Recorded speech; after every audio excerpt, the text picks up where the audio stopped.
안녕하세요.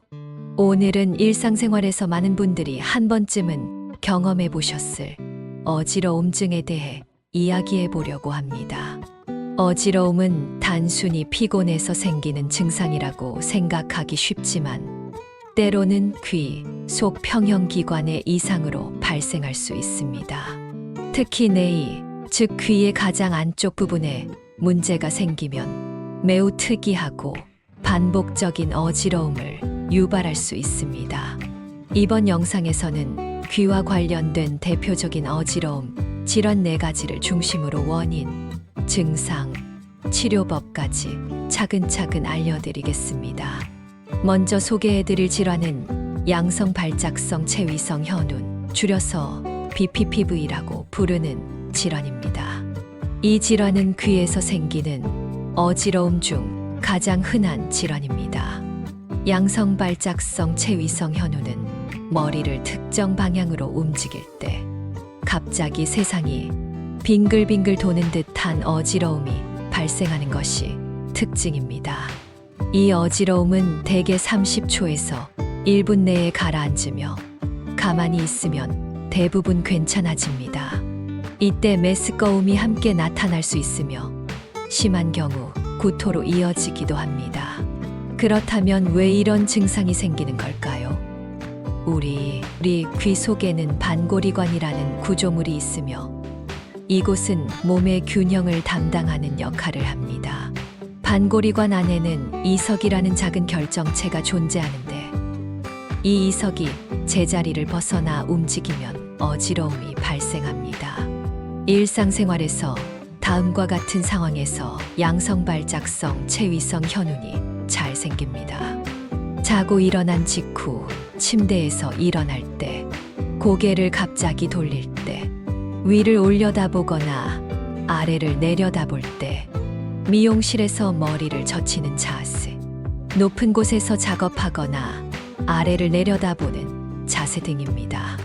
노화로 인해 50세 이후 이석이 잘 떨어지는 경향이 있으며 가벼운 외상이나 이전의 귀 질환 병력도 원인이 될 수 있습니다. 병원에서는 딕스올파이크 검사라는 간단한 검사를 통해 진단을 내릴 수 있습니다. 치료는 비교적 간단하며 이석 정복술이라는 자세 운동을 통해 이석을 제자리로 되돌려 놓습니다. 보통 1~2회 치료만으로도 증상이 크게 호전되며 재발하더라도 다시 잘 치료됩니다. 다음으로 소개할 질환은 메니에르병입니다. 메니에르병은 어지러움과 함께 청력 저하, 귀먹먹함, 이명이 함께 나타나는 질환입니다. 보통 어지러움은 수분에서 수시간 동안 지속되며 귀에서 삐하는 소리가 나기도 합니다. 청력은 주로 낮은 음역대부터 서서히 감소하며 시간이 지나면 전반적인 청력 손실로 이어질 수 있습니다. 이 질환의 원인은 내이 속 림프액의 압력 증가입니다. 귀 안의 내림프관에 림프액이 비정상적으로 많이 쌓이면서 평형 감각과 청각에 영향을 미치게 됩니다. 정확한 발생 기전은 아직 완전히 밝혀지지 않았지만 다음과 같은 요인이 영향을 준다고 알려져 있습니다. 소금 섭취가 많을 경우, 스트레스와 긴장이 지속될 경우, 수면 부족 또는 피로 누적, 카페인, 술, 흡연, 기압이 떨어지는 날씨 변화. 이러한 요인은 림프 순환을 방해하거나 자율신경계에 영향을 주어 증상을 악화시킵니다. 진단은 청력 검사, 병력 청취, 필요 시 전정기능 검사로 이루어집니다. 영상 검사를 통해 내이 이상을 직접 확인하기는 어렵기 때문에 환자의 증상 양상이 매우 중요합니다. 치료는 염분 제한 식이요법, 이뇨제, 진정제, 항히스타민제 등의 약물 치료가 기본이며 증상이 심할 경우 수술적 치료가 필요할 수 있습니다. 비록 완치가 어려운 질환이지만 생활습관 개선만으로도 증상 빈도와 강도를 많이 줄일 수 있습니다. 특히 저염식, 규칙적인 수면, 스트레스 관리가 매우 중요합니다. 세 번째는 전정신경염입니다. 이 질환은 감기나 독감 등 바이러스 감염 후 갑자기 생기는 어지러움으로 잘 알려져 있습니다. 증상은 매우 급작스럽게 시작되며 회전성 어지러움, 메스꺼움, 구토가 특징입니다. 균형을 제대로 잡지 못하고 몸이 한쪽으로 기우는 느낌을 받을 수 있습니다. 하지만 메니에르 병과는 달리 청력에는 이상이 없습니다.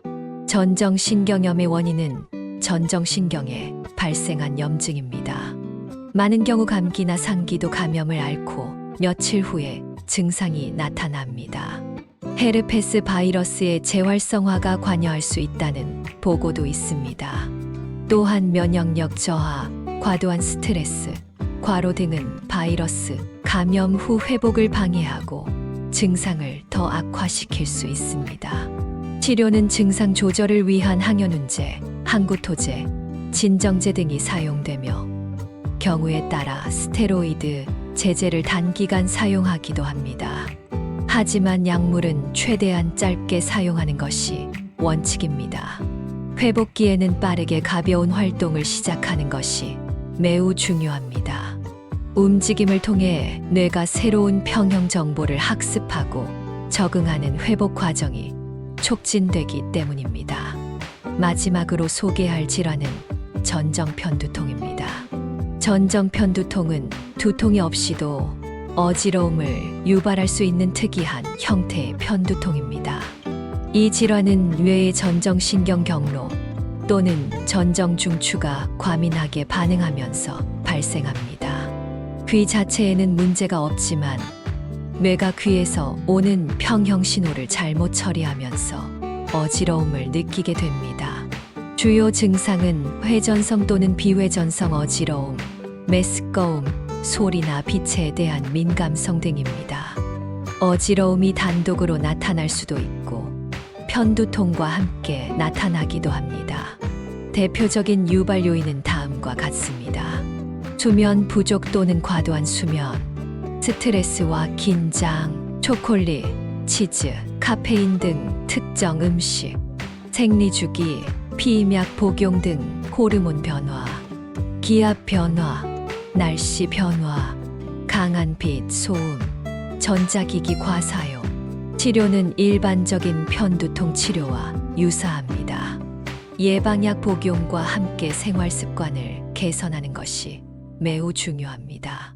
지금까지 어지러움을 유발하는 대표적인 귀 질환 4가지를 함께 살펴보았습니다. 각 질환은 발생 원인과 증상이 조금씩 다르지만 공통적으로 뇌의 기능 이상이 관련되어 있습니다. 증상 지속 시간, 유발 요인, 청력 저하나 이명 동반 여부, 증상의 반복 여부 등을 관찰하면 질환을 구분하는 데 도움이 됩니다. 어지러움은 흔한 증상이지만 반복되거나 일상생활에 영향을 준다면 단순 피로나 스트레스로 넘겨서는 안 됩니다. 특히 귀와 관련된 어지러움은 대부분 정확한 진단과 치료를 통해 회복 가능하기 때문에 조기에 이비인후과나 신경과 전문의를 찾아 진료를 받아보시는 것을 권장드립니다. 오늘 영상이 여러분의 어지러움증 이해에 도움이 되었기를 바랍니다. 도움이 되셨다면 좋아요와 구독, 알림 설정 부탁드립니다. 감사합니다.